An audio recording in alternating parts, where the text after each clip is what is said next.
Okay, this is take two. I recorded a really good video, but I guess I didn't hit the record button. So I'm gonna start again. So I have a message today, a message of giving. I was thinking about this on the way over here. One of I guess my biggest quote red flag that I would have is that I give too much. And that's not saying like, oh, I'm such a good guy, like I just give all the time, this and that. I give too much to the point where it's self-sabotaging. So I guess a little background to make it make sense. I've been technically homeless since last August. I lived in my car for a while until I got a van last December-ish time. And I've just been living in a van on the side of the road, pretty much. And I can't get approved for an apartment because my credit score is really, really bad. And I've just been stuck for a while. And it's not that I don't make money, because I work full-time. I do. But I also give way too much. Whenever like I have the opportunity to leave a tip, I always leave a big tip. I buy food for people, clothing. I'm always spending my money giving it away, and it's just not it's not helping my situation whatsoever. And it's really become a hindrance on me. And when I was in church today, the kingdom of heaven was brought up, and I had a vision of I was in heaven, and I was sort of like ushering people forward to meet Jesus before me, and like, make sure that they get what they need. They get to hug him, talk to him for a little bit.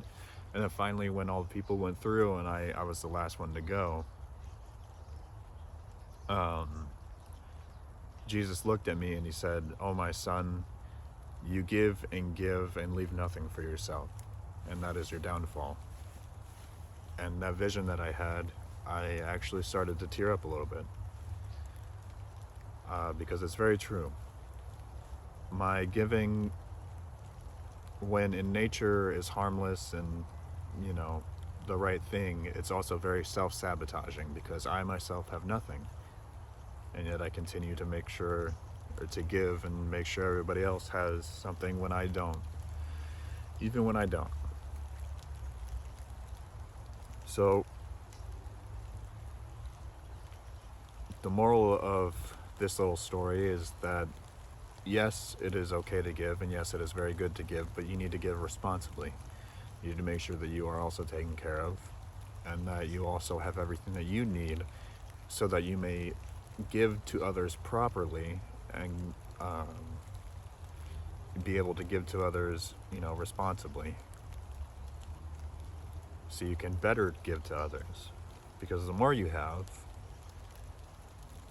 the more you can give. If you don't have much, you can't give much. And this idea has come over me the past couple of days. Glory be to God. He's given me the wisdom to sort of step out and look at my situation and understand where I'm going wrong and how to get out of this situation, because I've been praying to get out of this situation for a while. But glory to Abba.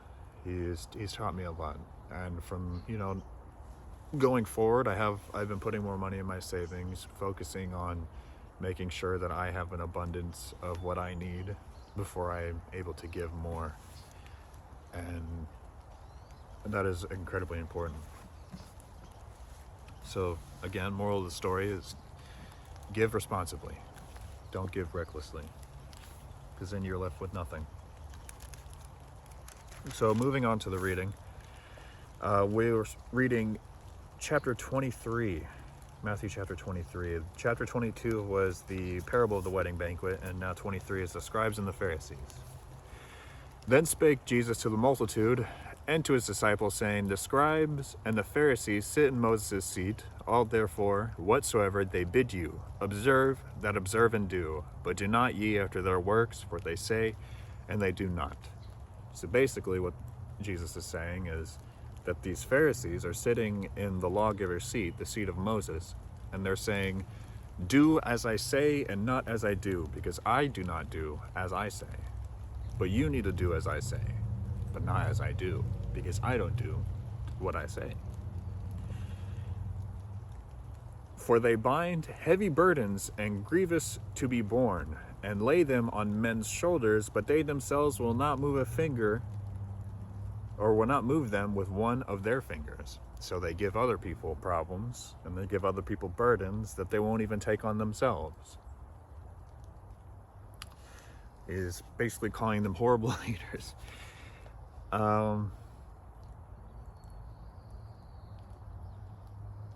Yeah, this is I'll get more into that in a little bit. So 23:5, hypocrisy denounced. But all their works they do for to be seen of men. They make broad their phylacteries and enlarge the borders of their garments. I don't know what phylacteries means. It's phylacteries. I don't know how to say that or what it means, but so, but all their works they do to be seen of men. So they just do things for the recognition of, oh, I'm so great. Look at this, look at that. And they love the uppermost rooms at feasts and the chief seats in the synagogues, and greetings in the markets to be called of men, Rabbi, Rabbi. So they're pretty much just using their position for fame and power, and to sit at the, the uppermost rooms of feasts and the chief seats in the synagogues. They're just doing it to be seen as a leader. They're doing it for the power and for the authority. They're not doing it for the actual act of being the leader itself. But be not ye called Rabbi, for one is your master, even Christ, and all ye are brethren. And call no man your father upon the earth, for one is your Father, which is in heaven. So this is interesting. I was talking about this in the previous take of the video. Whenever like a priest, like sometimes you'll see priests, they'll like introduce themselves as, oh, I'm Father so-and-so, I'm Father this and that. There's a guy that I mentioned also that I see, sometimes I get recommended his videos. He goes by the name of Father Spiridion or Father Cyrodian or something like that. But I always felt that was wrong. And I have heard this verse quoted by my friends before. Call no man father, for you have one Father which is in heaven. So if somebody tells you I am Father so-and-so, that is wrong, because we all have one Father which is in heaven. And they're just trying to use this as like a title of authority. Oh, I'm Father this. Like I'm in this leadership position, so call me Father. That's incorrect. That's biblically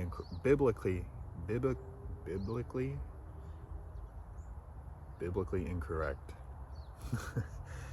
So anyways, 23:9, call no man your father upon the earth, for one is your Father which is in heaven. Neither be ye called masters, for one is your master, even Christ. But he that is great among you shall be your servant. And whosoever shall exalt himself and be humbled, and he shall be humble himself. Oh, and he that shall humble himself shall be exalted. So I wanted to talk about 23:11. It kind of goes back to 23:4 in a way. So I am a foreman of a roofing crew, and typically when the pitch of the roof is like this, it's rather dangerous, especially if the roof is wet a little bit or if there's a lot of debris. It's rather dangerous to climb up to the roof and install an anchor and install ropes so that we may be safe on our job. So I, as the leader, as the foreman, I always go first to install anchors to make sure all my guys are safe. In 23:11 it says, but he that is greatest among you shall be your servant. So in a way that I'm not great among them, I'm in a greater position, but I'm not great among them. But I still serve them by making sure that they're safe. I'll put myself first before them to make sure that they're safe. And 23:4 it says, for they bind heavy burdens and grievous to be borne, and lay them on other men's shoulders, but they themselves will not move them with one of their fingers. So one like phrase that has stuck with me since my time in the Army is I've had leaders tell me, I will never tell you to do something that I would not do myself. And I feel that is the number one value of a great leader, because I've met a lot of great leaders in the Army, and that value has stuck with me to my core moving on since then. Like, I will never ask one of the guys that I work with, hey, climb that very steep roof, make sure you put in an anchor and a rope so we're all safe, when I'm in a leadership position. Like, I will never ask anybody to do something that I would not do myself or do first myself. And I feel like that is the mark of an incredible leader, especially when it comes to like field leading, when like a lot of danger is involved, or when something could go wrong, or when something needs to be done pristinely. I will never ask you to do something that I would not do myself, especially when there's great danger involved, because that's cowardice. But I feel that is the mark of a great leader. And whosoever shall exalt him shall be abased, so whoever exalts him will be humbled, and he that shall humble himself shall be exalted. But woe unto you, scribes and Pharisees, hypocrites, for ye shut up the kingdom of heaven against men, for ye neither go in yourselves, neither ye suffer thee that are entering to go in. Woe unto you, scribes and Pharisees, hypocrites, for ye devour widows' houses, and for a pretense make long prayer. Therefore ye shall receive the greater damnation.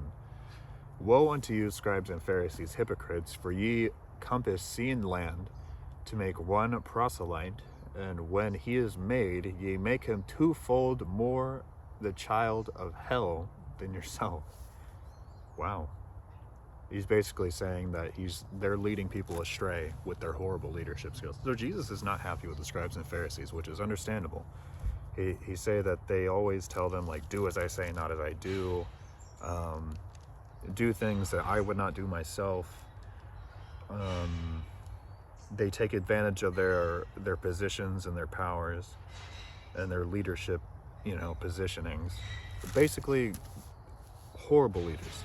So if you are going to be put into a leadership position, I would recommend studying Matthew 23, because Jesus is basically teaching somebody how to be a leader by using bad leadership as an example.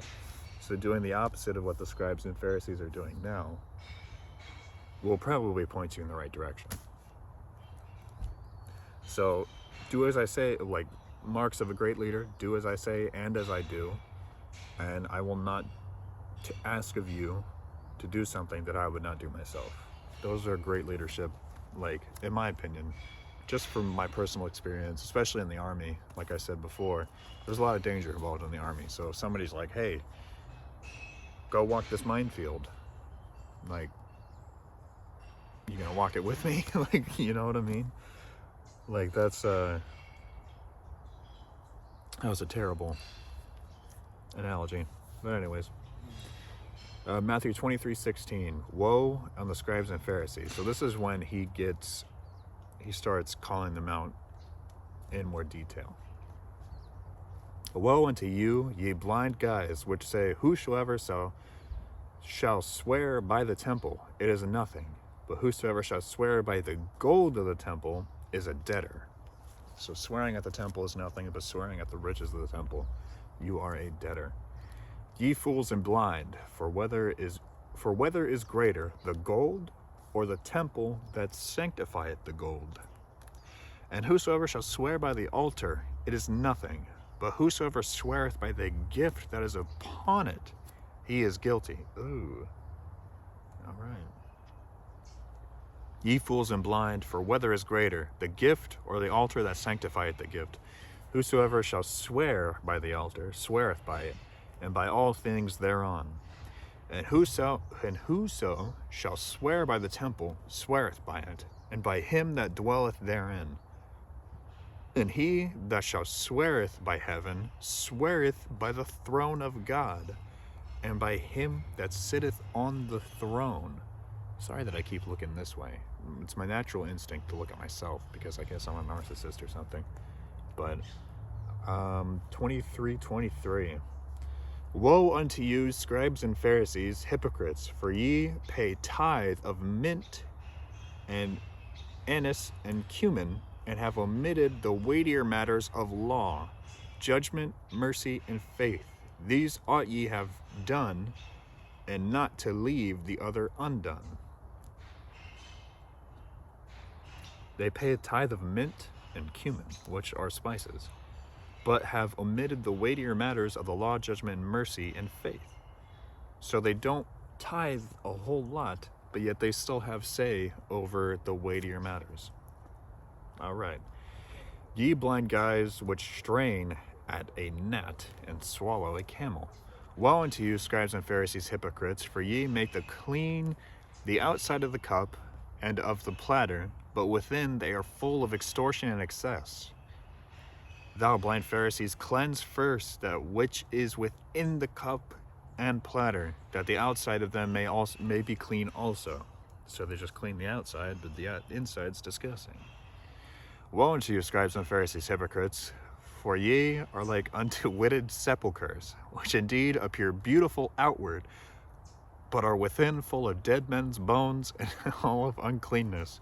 This actually made me laugh the first time I recorded it, but it's pretty interesting way of like calling somebody, ugly.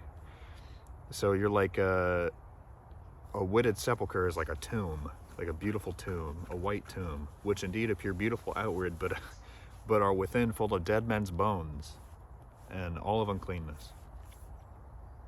Even so ye outwardly appear righteous unto men, but within are full of hypocrisy and iniquity.